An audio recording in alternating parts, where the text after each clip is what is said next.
सत्र 2021 व 22 में आप सभी का स्वागत है। मैं डॉक्टर अरविंद शर्मा, सह आचार्य भौतिक शास्त्र, राजकीय डूंगर महाविद्यालय बीकानेर, आपका फिर से स्वागत करता हूं। मैं इस सत्र में भी बीएससी पार्ट तृतीय के छात्रों को, विद्यार्थियों को paper first quantum mechanics, atomic and molecular physics पढ़ाऊंगा। इस सत्र का प्रारंभ हम सबसे पहले जो हमारा सिलेबस है वो क्या है और मार्किंग स्कीम क्या है, इसको समझते हुए आगे बढ़ेंगे। तो सबसे पहले देखिए कि आपका जो विश्वविद्यालय है एमजीएस यूनिवर्सिटी बीकानेर, इसमें जो बीएससी पार्ट थर्ड का फिजिक्स का पेपर फर्स्ट है, उसका नाम जो है वो quantum mechanics, atomic and molecular physics है। अर्थात इसमें क्वांटम मैकेनिक्स, कुछ एटॉमिक फिजिक्स और कुछ पार्ट जो है मॉलिक्यूलर फिजिक्स का है, और इस तरह से इस पाठ्यक्रम को बनाया गया है। पेपर आप जानते हैं वही स्कीम रहेगी। थर्ड ईयर में स्कीम परिवर्तित नहीं होती है, फर्स्ट ईयर में बदलती है। तो अगर आप नई स्कीम की कोई चिंता करते हो तो उसे आप छोड़ दीजिए। बीएससी पार्ट थर्ड में स्कीम में परिवर्तन नहीं होता है, आपका वही स्कीम रहेगा जो फर्स्ट ईयर सेकेंड ईयर में है। 3 घंटे का पेपर है, 45 नंबर का है, और पेपर में उसी प्रकार से 3 यूनिट्स हैं। प्रत्येक यूनिट्स का वेटेज जो 15 नंबर का है। सेक्शन ए में 10 क्वेश्चन आएंगे, प्रत्येक यूनिट से 2 क्वेश्चन आएंगे और सभी करने हैं। सेक्शन ए में आप खास तौर से ध्यान रखें कि सेक्शन ए में 10 क्वेश्चन आएंगे, प्रत्येक यूनिट से 2 क्वेश्चन आएंगे और सभी क्वेश्चंस को अटेम्प्ट करना है। प्रत्येक क्वेश्चन 1.5 नंबर का है और 50 वर्ड्स वर्ड लिमिट है। जब भी आप एग्जामिनेशन दें तो वर्ड लिमिट का खास तौर से ध्यान रखें। ऐसा नहीं है 50 की जगह आपने 100 शब्द दिए। 50 वर्ड्स का मतलब लगभग 50 वर्ड्स अराउंड होना चाहिए, और प्रयास यही करें कि 50 से वो ज्यादा नहीं हो। 50-55 तक तो चल जाता है, पर ऐसा नहीं 50 के आपने 100 वर्ड्स कर, ठीक है ना। तो ये खास तौर से ध्यान रखेंगे, 50 वर्ड्स के वर्ड लिमिट का जरूर ध्यान। सेक्शन बी में 5 क्वेश्चंस होंगे, प्रत्येक यूनिट में इंटरनल चॉइस का क्वेश्चन दिया होगा। मतलब एक यूनिट में 2 क्वेश्चन इंटरनल चॉइस, दूसरे में भी ऐसे इंटरनल चॉइस 2 क्वेश्चंस, और उसमें से 5 क्वेश्चन करने, अर्थात प्रत्येक यूनिट में से किसी एक क्वेश्चन को करना है। प्रत्येक क्वेश्चन 3 नंबर का होगा, वर्ड लिमिट 200 वर्ड्स, अर्थात फिर 15 नंबर का ये पार्ट हो गया। सेक्शन सी 15 नंबर का है। सेक्शन सी में 5 क्वेश्चन होंगे, प्रत्येक यूनिट में से 1 क्वेश्चन होगा, और आपको अटेम्प्ट कितने करने हैं? अटेम्प्ट आपको सिर्फ 3 करने हैं। Candidates are required to answer any 3, कोई से भी 3 क्वेश्चन आप कर सकते हैं। अर्थात यहाँ आपको अच्छी चॉइस है। अगर आपने कोई भी 3 क्वेश्चन आपको अच्छी तरह से आते हैं तो यहाँ आप पूरे अच्छे मार्क्स ला सकते हैं, और वैसे भी 15 नंबर है तो सभी स्टूडेंट्स इस पोर्शन पे बहुत अधिक ध्यान दें। 15 नंबर से कोई से भी 3 क्वेश्चन कर सकते हैं। Answer should not exceed 500 words, 500 शब्द से अधिक नहीं होना चाहिए। The question paper shall have at least 30% weightage of numerical problems, अर्थात आप न्यूमेरिकल्स पे भी ध्यान दें। एमकेएसए सिस्टम यूनिट्स आप काम में लेते हैं, जिससे इनिशियली 12th से आप 11th क्लास से ही जानते हैं कि नॉर्मली जो एमकेएस सिस्टम यूनिट्स जो है वो एग्जामिनेशन में काम में ली जाती है, जब तक कि कोई स्पेसिफाई क्वेश्चन में नहीं किया जाए। अगर क्वेश्चन में कोई स्पेसिफाई कर दिया कि इन यूनिट्स में इसको निकालें, तो आपको उन्हीं यूनिट्स में निकालना है। ये खास तौर से ध्यान रखें। तो प्रत्येक पेपर आपके 5 यूनिट में डिवाइड होता है, और यूनिट 1 जो है आपके, यूनिट 1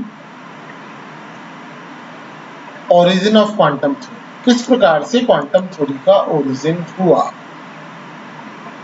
इसके अलावा प्रत्येक टॉपिक को आपको ध्यान से देखना है। इनिशियली अगर आपने फ्रेमवर्क ऑफ सिलेबस अर्थात आपके माइंड में एक पिक्चर ऑफ फ्रेमवर्क बना लिया कि मुझे इस पेपर में इस प्रकार के सिलेबस को पढ़ना है और इस तरह के टॉपिक्स इसमें हैं, क्योंकि आप कॉलेज स्टूडेंट्स हैं और हायर क्लासेस में पढ़ते हैं तो आप इजीली इसको समझ सकते हैं।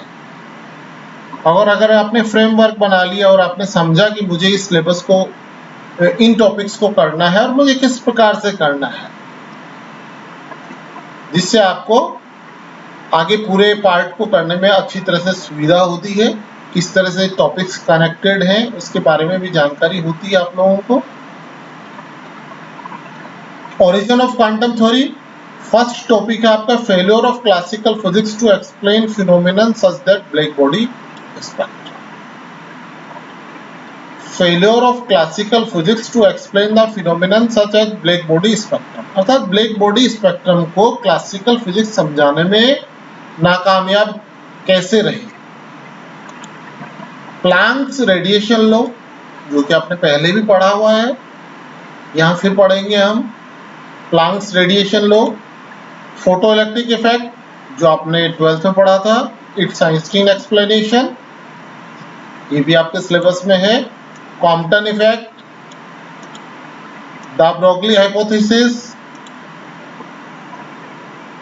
evidence for diffraction and interference of particles, evidence for diffraction and interference of particles, इसमें एक एक्सपेरिमेंट होगा, डिविजन जर्मल एक्सपेरिमेंट, और इंटरफेरेंस के लिए भी एक एक्सपेरिमेंट एक्सप्लेन किया हुआ आपकी बुक में, इसको आपको करना है। Uncertainty principle and what is uncertainty principle and what are its consequences, diffraction at a slit, particle in a box and its applications. Applications में क्या है, number 1 non existence of electron in nucleus, nucleus में electron क्यों नहीं रह सकता। Ground state energy of H atom, H atom की जो मूल ऊर्जा स्तर है वो उसकी कैलकुलेशन करना। ये परिणाम वही आएंगे जो आपने बोर्स थ्योरी से निकाल रखे, अर्थात जो पहले से परिणाम अवेलेबल है उनको हाइजेनबर्ग अनसर्टेनिटी प्रिंसिपल से ज्ञात करना है और वो उनको पुराने जो परिणाम है उनसे मैच होंगे। इस प्रकार से हाइजेनबर्ग अनसर्टेनिटी प्रिंसिपल जो है वो सिद्ध होता है या उस प्रकार की एप्लीकेशंस के लिए लागू होता है। Ground state energy of harmonic oscillator, energy time oscillator, इस प्रकार से आपकी पहली यूनिट। यूनिट 2 जो है वो श्रोडिंगर इक्वेशन से रिलेटेड है। श्रोडिंगर इक्वेशन जो है वो मेन इक्वेशन होती है, जिससे आपके न्यूटन इक्वेशन है, गॉसेज इक्वेशन है, क्वांटम मैकेनिक्स को समझने के लिए सबसे महत्वपूर्ण यूनिट है। ये दूसरी यूनिट अगर आपको समझ में नहीं आई तो आपको क्वांटम मैकेनिक्स समझ में नहीं आएगी, तो एक खास तौर से ध्यान रखें, this unit is the most essential part for to understand the quantum mechanics. Quantum mechanics को समझने के लिए ये यूनिट सबसे महत्वपूर्ण है। Time independent and dependent form, ये यहाँ स्पेलिंग में कुछ गलती है जो सिलेबस में रही हुई है।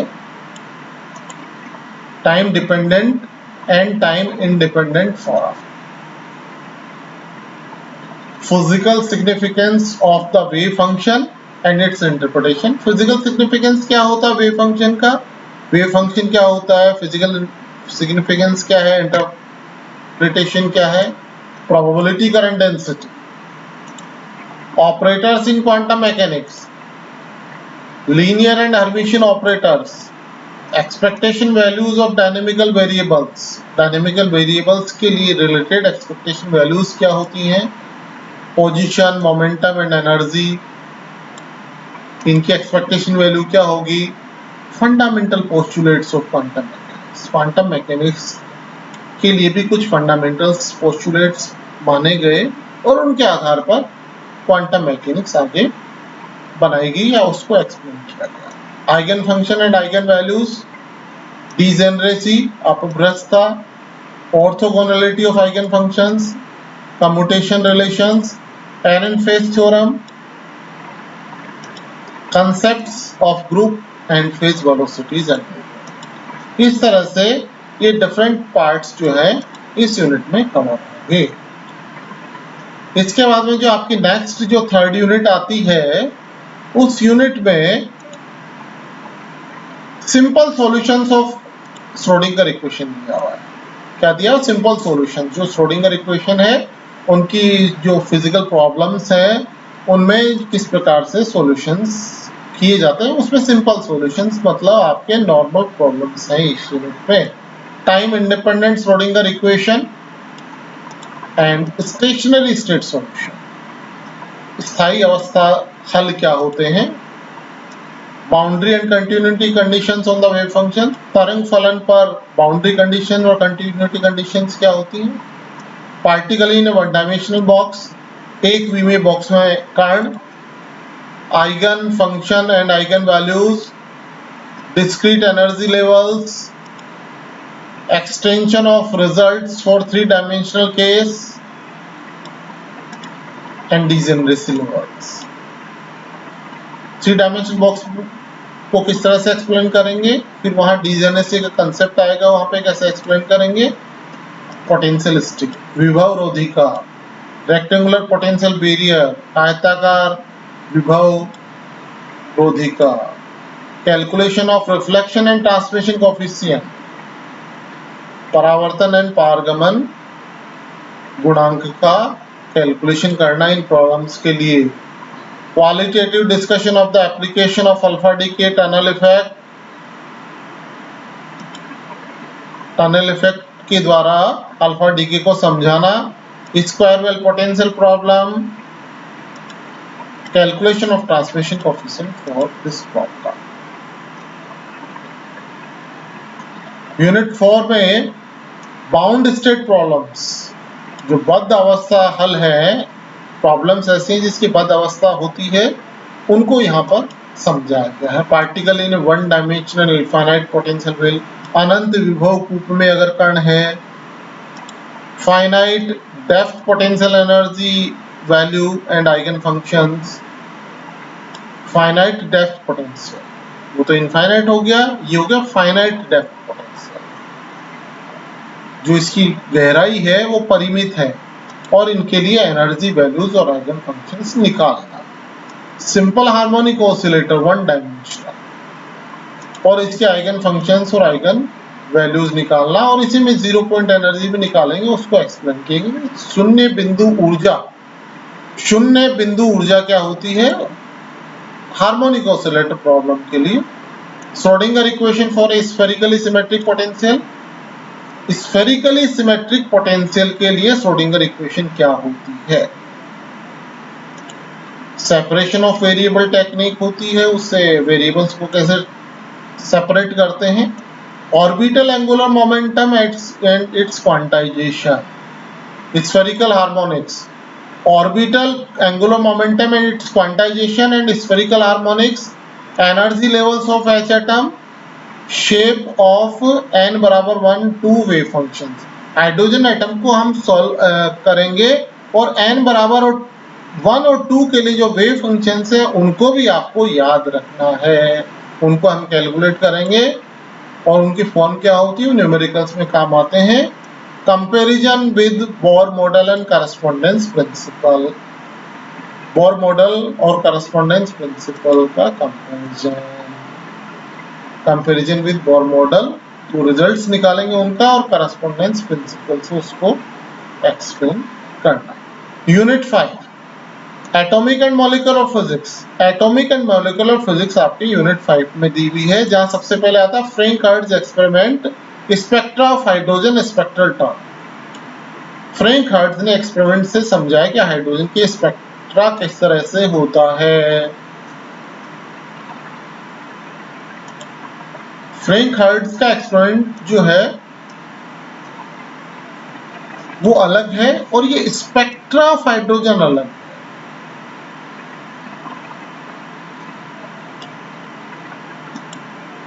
फ्रैंक-हर्ट्ज ने क्या समझा है उसको समझेंगे। इसके अलावा स्पेक्ट्रा ऑफ हाइड्रोजन को हमें समझना है, क्योंकि इसमें स्पेक्ट्रल टर्म्स जो है वो क्या है, फाइनल स्ट्रक्चर क्या है, स्क्रीनिंग कांस्टेंट्स क्या है। For alkali spectra of sp-df states, SPDF states के एल्कली स्पेक्ट्रा जो है स्क्रीनिंग कॉन्स्टेंट्स क्या है, सिलेक्शन रूल्स का। फ्रैंक हार्ट में भी हम देखेंगे किस तरह से किस चीज को एक्सप्लेन करते हैं। ठीक है, बहुत महत्वपूर्ण एक्सपेरिमेंट है।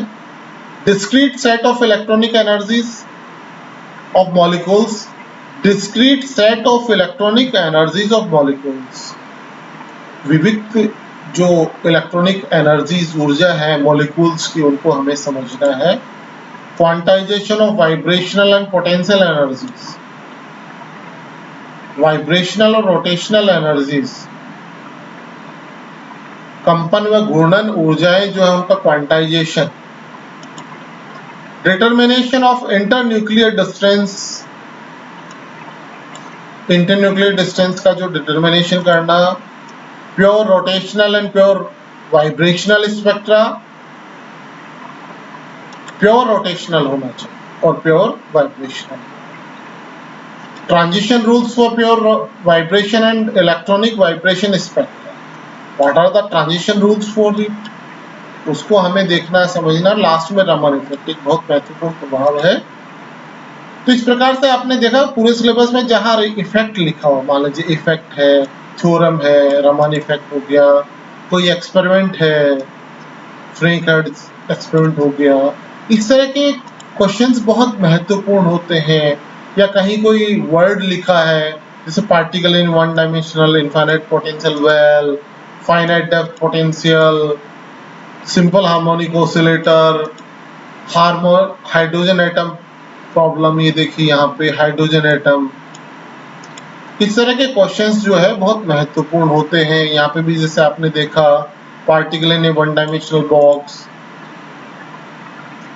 3 dimensional case, potential step, rectangular potential barrier, square well potential, इस तरह से आप इजीली देख सकते हैं। एरनफेस्ट थ्योरम, यहाँ देखिए आप operators in quantum mechanics, Hermitian and linear operator, probability, current density, expectation value, इस प्रकार से आप इजीली समझ सकते हैं कि जो टॉपिक्स हैं, कौन कौन से टॉपिक्स मुख्य रूप से इसमें कवर किए हुए हैं। क्योंकि आपको पता है कि जो पेपर सेटिंग होती है या जो पेपर जब बनता है तो इस तरह के जो टॉपिक्स होते हैं उनको खास तौर से ध्यान दिया जाता है पेपर बनाते हुए। जैसे आप ये देखिए पहला क्वेश्चन आपका, failure of classical physics to explain the phenomenon such as the black body spectrum. दूसरा क्वेश्चन, प्लैंक्स रेडिएशन लॉ। तीसरा question, photoelectric effect and its explanation, Einstein explanation. फिर कॉम्पटन इफेक्ट अगला क्वेश्चन, फिर दे ब्रोगली हाइपोथेसिस अगला question. इस प्रकार से आप इजीली समझ सकते हैं, आप फ्रेमवर्क और पिक्चर बना सकते हैं अपने माइंड में कि मुझे क्वांटम मैकेनिक्स के पेपर में इन क्वेश्चंस को, इन टॉपिक्स को, इनको आप टॉपिक मान के चले। क्वेश्चन का मतलब आप ये मत समझिए एक ही क्वेश्चन हो सकता है, इस टॉपिक से रिलेटेड कई क्वेश्चंस हो सकते हैं। ये टॉपिक आपको पूरी तरह से कवर करना है, अच्छी प्रकार से इसको समझना है। अगर आपने किसी टॉपिक को बहुत अच्छी प्रकार से समझ लिया और कर लिया, फिर उसमें से अगर आप छोटा क्वेश्चन आता है 50 शब्द का, 200 शब्द का या 500 शब्द का, वो आप इजीली कर सकते हैं। आप इसकी चिंता मत करिए कि मुझे कौन से क्वेश्चन का आंसर देना है। आप ये ध्यान रखिए कि अगर आपने टॉपिक को पूरी तरह से कवर कर लिया है तो आप किसी भी प्रकार के क्वेश्चन का उत्तर दे सकते हैं। इसके लिए आपको अच्छी किताबों को भी पढ़ना होगा। वैसे मैं बता दूं, आपके कॉलेज एजुकेशन में नॉर्मली जो आप टेक्स्ट बुक के रूप में काम में लेते हैं वो किसी भी एक पब्लिशर की बुक काम में ले सकते हैं। नॉर्मली हम CBH की बुक को काम में लेते हैं। बहुत अच्छी किताब लिखी गई है professor Sardar Singh ji and others authors के द्वारा, बहुत बेहतर बुक है। उसको हम टेक्स्ट बुक की तरह से लेके चलेंगे। और इसके अलावा जो रेफरेंस बुक्स हैं इन्हें भी आपको जरूर देखना है यदि आपको अच्छे नंबर लाने हैं। मैं जो वीक स्टूडेंट्स हैं, एवरेज स्टूडेंट्स हैं, उनसे ये कहूँगा कि वो सिर्फ एक बुक ही कर लें, सफिशिएंट है, क्लासेस लें और एक बुक को कंसीडर करें तो आप इजीली 80% तक मार्क्स ला सकते हैं। अगर आपको और अच्छे मार्क्स लाने हैं तो आपको कुछ और बेहतर बुक्स की तरफ भी जाना पड़ेगा। हम क्लासरूम में तो उन चीज़ों को एक्सप्लेन साथ साथ कर देते हैं, परंतु फिर भी आपको उनको समझने के लिए दूसरी रेफरेंस बुक्स को भी ध्यान में रखना होता है। आप ये देख कर सकते हैं कि कुछ विशेष टॉपिक से रिलेटेड अलग अलग रेफरेंस बुक्स को देख सकते हैं, जिसमें पहली रेफरेंस बुक है HC Mani and GK Mehta, introduction to modern physics, affiliated to East West Press, 1989 का ये है।